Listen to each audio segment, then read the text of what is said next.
ጾመ ነነዌ እዋን ናይ ንስሓን ጸሎትን እዩ።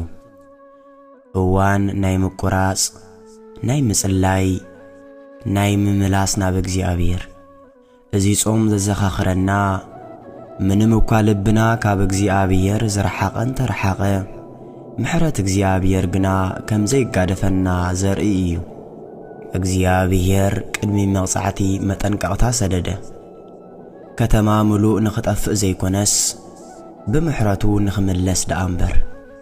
ስለዚ እቶም ህዝቢ ነነዌ ክሰምዑ ምስ ጀመሩ ኩሉ ነገር ተቐየረ።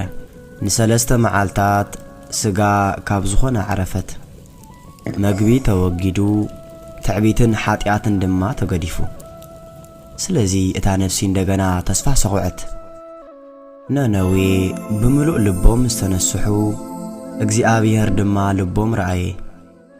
ብቁጥዓ ኣይመለሰን ብምሕረት ደኣ ተመልሰ።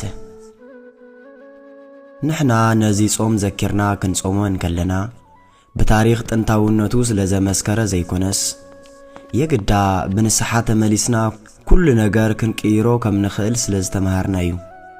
ጾመ ነነዌ ብዛዕባ ሳልስ ሙጻም ኣይኮነን፣ ብዛዕባ ትሕትና እዩ፣ ብዛዕባ ምምላስ ናብ እግዚአብሔር።